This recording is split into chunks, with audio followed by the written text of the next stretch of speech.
Hi money Mantra viewers, welcome to AKS channel. మనం ఇప్పటివరకు చాలా వీడియోలు ఉన్నాం. మనం ఏకేఎస్ ఛానల్ నుంచి కూడా చాలా అందరు చక్కగా ఆదరిస్తూ అందరు సబ్స్క్రైబ్ చేసుకున్నారు. అందరూ డబ్బు సంపద వైపు ప్రయాణం చేస్తున్నారు. అందుకు మీ అందరికీ కృతజ్ఞతలు. అలాగే నన్ను చక్కగా ఆదరించి ఇక్కడ దాకా తీసుకొచ్చి ఉన్నతి వైపు మీరు ప్రయాణం చేస్తున్నందుకు మరీ మరీ కృతజ్ఞతలు. ఓకే ఫ్రెండ్స్, ఇప్పుడు మనం సంపద సృష్టించడం ఎలా, ఇప్పటిదాకా మనం డబ్బును సృష్టించాం కదా, డబ్బుని ఎలా సృష్టించాలి అనేది మనకు తెలుసు. కాబట్టి ఇప్పుడు సంపదను ఎలా సృష్టించాలి అంటే, సంపద అంటే మీరు ఏమనుకుంటున్నారు? సంపద అంటే దేని ద్వారా సృష్టించబడుతుంది? ఓకే, డబ్బు ద్వారానే సంపద సృష్టించబడుతుంది. ఓకే, కానీ ఇక్కడ డబ్బు లేకుండా సంపద ఎలా సృష్టించాలి? ఓకే, నేను ఒక చిన్న ఎగ్జాంపుల్ చెప్తాను. ఒక అమ్మాయి ఉంది, పెళ్ళి అయిపోయింది, వాళ్ళ అత్తారింటికి వెళ్ళిపోయిన తర్వాత కొన్ని ఆలోచనలు, కొన్ని ఊహలు ఉంటాయి. ఎందుకంటే తల్లిగారింటి నుంచి కొన్ని రావాల్సినవి ఉంటాయి. ఓకేనా, అంటే ఆ పెళ్లి టయానికే అమ్మాయికి పూర్తిగా ఇవ్వకుండా ఇంకొన్ని ఆపి పెడతారు. ఓకేనా, ఎందుకంటే ఆ సమయానికి అందకపోవచ్చు, లేదంటే పరిస్థితుల కారణం కావచ్చు, ఏదైనా కావచ్చు. అప్పుడు ఆ అమ్మాయి వాటినే పదే పదే ఊహిస్తుంది. అంటే ఒక తోట కావచ్చు, లేకపోతే పొలం కావచ్చు, లేదంటే ఇంకా కొంచెం ఆస్తి కావచ్చు, ఇలాంటి ఏదైనా కావచ్చు, ఏదైనా రకంగా. లేదంటే మా అమ్మ వాళ్ళు ఇది కొనిస్తే బాగుంటుండే. ఈ ఊహించడం ఏదైతుందో అది సంపదను సృష్టించడం. అర్థమైందా? అలాగే మీరు కూడా మీ ఇంట్లో మీకేమేమి వస్తువులు కావాలి అంటే, ఇప్పుడు మనకి కొన్ని వస్తువులు మనకి ఎప్పటి నుంచో కావాలని మన కోరిక ఉంది, కానీ ఏనాడు మనం దృష్టి పెట్టలేదు దాని మీద. ఆ దృష్టి పెట్టినప్పుడు మాత్రమే అది సృష్టించబడుతుంది. ఓకేనా, అంటే మీకు ఒక మంచి చక్కని ప్లాస్మా టీవీ కొనుక్కోవాలని ఉంది, కానీ ఏనాడు కూడా దాని వైపు మీరు ప్రయత్నం చేయలేదు, ఏనాడు ఆలోచించలేదు. ఓకేనా, ఇప్పుడు దాన్ని పదే పదే ఊహించడం. ఎలా ఊహించడం? దానికంటూ ఒక వాల్ని ఎన్నుకుంటాం మనం. ఏ ప్లేస్లో అది కావాలి, ఏ ప్లేస్లో అది మనం పెట్టుకొని చూడాలి అనుకున్నప్పుడు ముందుగా ఆ ప్లేస్ని మనం ఖాళీ చేయాలి. ఓకేనా, ఇల్లంతా మనం సామాన్లు నింపుకుంటాం కదా, దాన్ని పక్కన పెట్టేసి మనకి ఏ ఏ వస్తువులు కావాలి అనుకున్నప్పుడు ఆ వస్తువుని ఎక్కడ ఫిట్ చేస్తాం, ఆ ఫిట్ చేసే ప్లేస్ ఏదైతే ఉంటుందో అక్కడ మనం ఆ ప్లేస్ని ఖాళీ చేస్తాం. ఖాళీ చేసి ఏం చేస్తామంటే పదే పదే ఆ వస్తువు అక్కడ ఉన్నట్టుగా ఊహించడం అనేది మొదలవుతుంది. ఓకేనా, ఇది సంపదను ఎలా సృష్టించుకోవాలి. ఓకే, అలాగే మీ యొక్క బీరువాల డబ్బులు సృష్టించుకున్నట్టు, అలాగే మీ బీరువాల మీ నగలు కానీ ఇంకేదైనా కానీ అది కూడా అంతే. మీకు ఎక్కడెక్కడ ఏ వస్తువులు కావాలి, అవి ఎలా ఉండాలి అనుకున్నప్పుడు వాటికి తగ్గ స్థలాన్ని ముందు చూపించండి విశ్వానికి. ఆ స్థలాన్ని చూపించి పదే పదే ఉంచుకోవడం వల్ల వాటికి సంబంధించినటువంటి వస్తువులు మీ జీవితంలోకి రావడం మొదలవుతుంది. అది మీకు గిఫ్ట్ రూపంలో రావచ్చు, లేదంటే మీరే కొనుక్కోవచ్చు, లేదంటే ఒక స్కీమ్ రూపంలో రావచ్చు, లేదా ఒక లాటరీ విషయంలో రావచ్చు, ఏదైనా కావచ్చు, మీకు కావాల్సినవన్నీ రావచ్చు. ఒక కారు కొనుక్కోవాలనుకున్నారు, ముందు పార్కింగ్ చూపించండి. ఎందుకంటే పార్కింగ్ లేకపోతే కారు ఎక్కడ పెట్టుకుంటారు? ఆ పార్కింగ్ ప్లేస్లో నిల్చొని మీరు పదే పదే ఉంచండి. ఓహో, ఇక్కడ చక్కని కారు, ఇక్కడ డోర్ వస్తుంది, అక్కడ నిల్చొని డోర్ తీస్తున్నట్టు, మీరు దాంట్లోకి వెళ్తున్నట్టు, కూర్చుంటున్నట్టు, దాన్ని ఎంజాయ్ చేస్తున్నట్టు పదే పదే ఇలా ఊహించడం వల్ల మీ జీవితంలో ఎన్నో రకాల సంపదల్ని సృష్టించడం మొదలవుతుంది. ఓకేనా, అలాగే మీకు కావాల్సిన కోరికల్ని ఏ విధంగా మనం సృష్టించుకోవాలి అంటే, కోరికలు అంటే ఇప్పటిదాకా మనం సంపదను సృష్టించాము. ఇప్పుడు మీకు కావాల్సిన కోరికలు అంటే ఏంటి మళ్ళీ అన్నప్పుడు, మీకు ఎప్పటి నుంచో ఒక టూర్ వెళ్ళాలని ఉంది. ఓకే, ఒక టూర్ వెళ్ళాలని ఉంది అంటే, ఇప్పుడు స్విట్జర్లాండ్ వెళ్ళాలని ఉంది, లేదంటే కాశ్మీర్ వెళ్ళాలని ఉంది, ఓ తాజ్మహల్ చూడాలని ఉంది, లేదంటే ఇంకెక్కడికైనా కొత్త కొత్త ప్రదేశాలు మీరు ఎక్కడెక్కడైతే అనుకుంటున్నారో ఆ ప్రదేశాలకి మీరు వెళ్ళి ఎంజాయ్ చేయాలని ఎప్పటి నుంచో ఉంది. ఏదో రకంగా పెండింగ్ పడడం కానీ, లేదంటే అది వీలు కాకపోవడం కానీ, లేదంటే స్తోమత లేకపోవడం కానీ, ఇవన్నీ జరిగినాయి మన జీవితంలో.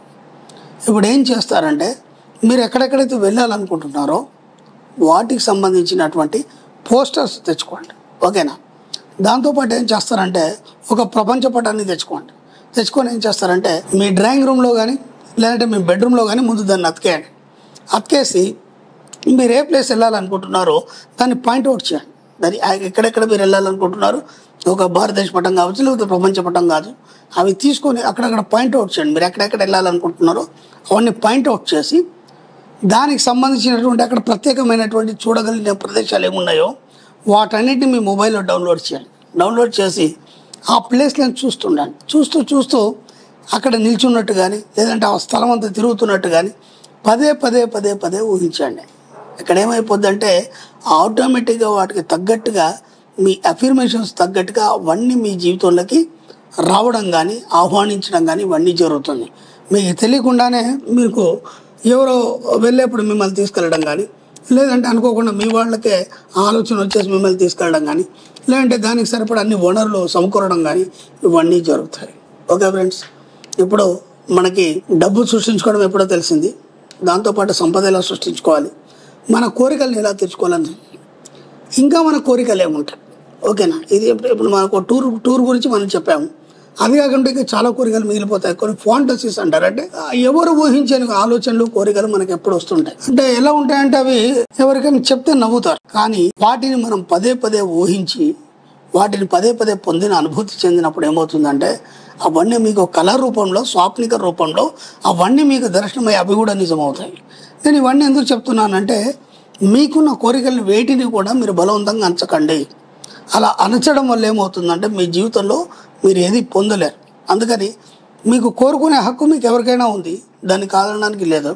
అది డబ్బు కావచ్చు, సంపద కావచ్చు, ఐశ్వర్యం కావచ్చు, లేదా మీ కోరిక కావచ్చు, మీకు కావాల్సిన ఫాంటసీస్ కావచ్చు, ఏవైనా సరే ప్రతి సృష్టించుకునే హక్కు మీకు ఉంది. కాబట్టి దానికి మీరు సిద్ధంగా ఉండండి, ఖచ్చితంగా అవన్నీ నిజమవుతాయి. కాబట్టి ఇలా అనుకున్నప్పుడు ఏమవుతుందంటే మళ్ళీ మీకు ఏమనిపిస్తుంది అంటే ఇవన్నీ నిజమవుతాయని ఒక అనుమానాలు వస్తాయి. ఓకేనా, ఎక్కడ కూడా మీ యొక్క ప్రాజెక్ట్లో, అంటే ఇప్పుడు దీన్ని మనం ఏమంటామంటే ఒక విషయాన్ని మనం తీసుకొని దాన్ని మనం అభివృద్ధి చేయాలనుకున్నప్పుడు దాన్ని మనం ప్రాజెక్ట్ కింద లెక్కేస్తాం. ఇప్పటివరకు మీ కోరికలు కానీ, డబ్బు కానీ, సంపద కానీ ఇవన్నీ మీకు సంబంధించినటువంటి ప్రాజెక్ట్స్. ఒక ప్రాజెక్ట్ సక్రమంగా నిర్వహించాలన్నప్పుడు మనం ఏం చేస్తామంటే ఒక పేపర్ తీసుకొని దాని మీద ప్లాన్ గీస్తాం. అర్థమైందా? ప్లాన్ గీసి దాని ప్రకారం మనం వెళ్తాం. కాబట్టి ఇక్కడ ఏమవుతుందంటే మీరు ఒక కోరికను అనుకుంటున్నారు, మళ్ళీ మర్చిపోతున్నారు. ఒక కోరికను ఒక రకంగా ఊహిస్తున్నారు, ఇంకోసారి ఇంకో రకంగా ఊహిస్తున్నారు. అందుకని అది డిస్టర్బెన్స్ అవుతుంది. కాబట్టి మీకు కావాల్సినటువంటి సంపద కావచ్చు, లేదంటే ఇంకేదైనా కావచ్చు, మీ కోరికలు కావచ్చు, లేదా మీ ఫాంటసీస్ కావచ్చు, వాటన్నిటికీ చక్కని రూపాన్ని ఇవ్వాలన్నప్పుడు ముందు పేపర్ మీద డిజైన్ చేయండి. దాన్ని ఇది ఇలా ఉండాలి, ఇలా ఉంటే బాగుంటుంది. దాన్ని ఎలా చూస్తారంటే కలర్తో సహా వీడియో, ఆడియో, విజువల్స్ రెండు కూడా మన సబ్జెక్ట్లో ముఖ్యం. ఒకవేళ అక్కడ ఉన్నటువంటి సౌండ్స్ కూడా మీరు శ్రద్ధగా వినగలగాలి. సపోజ్ మీరు ఒక బస్సులో ప్రయాణం చేస్తున్నప్పుడు ఒక ట్రాఫిక్ సిగ్నల్ కానీ, లేకపోతే బయట నుంచి వచ్చే సౌండ్స్ అవన్నీ ఎలా వింటారో, మీరు ప్రయాణం చేస్తున్నా సరే అవన్నీ కూడా మీరు గమనిస్తుంటారు కదా. అలా మీరు వెళ్ళే ప్రాంతం ఏదైతుందో, మీరు చూసే ప్రాంతం ఏదైతుందో, ఒకవేళ సంపద విషయంలో ఆ సంపద వచ్చిన తర్వాత మీ పిల్లలు ఎలా కేరింతలేస్తారు, లేదా ఆ వస్తువుని మీరు తాకినప్పుడు ఎలా స్పర్శ పొందుతారు, ఇవన్నీ చాలా ముఖ్యం. కాబట్టి ఏం చేస్తారంటే ఒక చక్కని ప్లాన్ గీయండి. ఒక పేపర్ తీసుకోండి, ముందుగా మీకు ఏమేం కావాలి, ఓకే, ఒక 4 ఎన్నుకోండి. ఫస్ట్ సంపద విషయంలో ఒక 4 ఎన్నుకోండి. ఓకే, ఆ తర్వాత మీ కోరికల విషయంలో ఒక 4 ఎన్నుకోండి. మీ ఫాంటసీస్ అవుతున్నాయి అవి కూడా ఒక 4 ఎన్నుకోండి. ఓకేనా, ఈ 4టిని చక్కగా మీరు ఒక స్కేల్ తీసుకొని, చక్కగా ప్లాట్ఫామ్ తీసుకొని, దాంట్లో ఎలాంటి కొట్టివేతలు లేకుండా ఒక చక్కని ప్లాన్ గీసి దానికి సంబంధించిన మ్యాటర్ని రాయండి. ఓకే, ప్లాన్ గీయడం కాదు, ప్రతిదానికి ఒక ప్లాన్ గీసిన తర్వాత దానికి సంబంధించినటువంటి ఒక మ్యాటర్ ఉంటుంది. కాబట్టి ఆ మ్యాటర్ రాయండి. దాంట్లో ఏమైనా తప్పులు ఉంటే అప్పుడే తీసేసి సరిగ్గా రాయండి. ఓకే, ఆ తర్వాత మీకు కావాల్సినటువంటి కోరికలు, అవి కూడా కోరికలు ఎలా తీరాలి, ఇలా ఉండాలి, ఇలా ఉండాలి. ఆ కలర్ కూడా మీరు చూడగలగాలి. అక్కడ మీరు వెళ్ళినప్పుడు ఆ కోరికలో, ఇప్పుడు తాజ్మహల్ అనుకున్నాం, తాజ్మహల్ ఎలా ఉంటుంది, తెల్లగా ఉంటుంది, అవునా కదా. ఆ కలర్ని మనం చూడగలిగాం. ఒకవేళ మీరు దాన్ని ఎరుపు కలర్లో చూసారనుకోండి, అప్పుడు అది డిస్టర్బెన్స్ అయిపోతుంది. కానీ తాజ్మహల్ తెల్లగా ఉంటుందా, ఒకసారి ఆలోచించండి. అది ఎలా ఉంటుందంటే మీరు మార్నింగ్ వెళ్తారా, లేదంటే ఈవినింగ్ వెళ్తారా, లేదా నైట్ వెళ్తారా. ఎందుకంటే దానికి ప్రతి పౌర్ణమికి నైట్లో దానికి దర్శనం ఉంటుంది, దాన్ని వెళ్ళి చూడడానికి పర్మిషన్ ఉంటుంది నైట్లో. ఎందుకంటే పౌర్ణిమ రాత్రిలో చూసినప్పుడు తెల్లగా కనిపిస్తుంది. అదే ఉదయం వెళ్తులో చూసినప్పుడు కొంచెం ఎరుపు కలర్ కనిపిస్తుంది. ఎందుకంటే వైట్ మీద ఏ కలర్ అయినా రిఫ్లెక్షన్ అవుతుంది.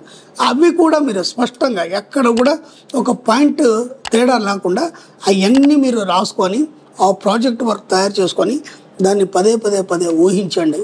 ఖచ్చితంగా మీ కోరికలు తీరుతాయి. ఖచ్చితంగా మీరు అనుకున్నది మీ జీవితంలో పొందడం జరుగుతుంది. Okay friends, thank you universe, thank you money.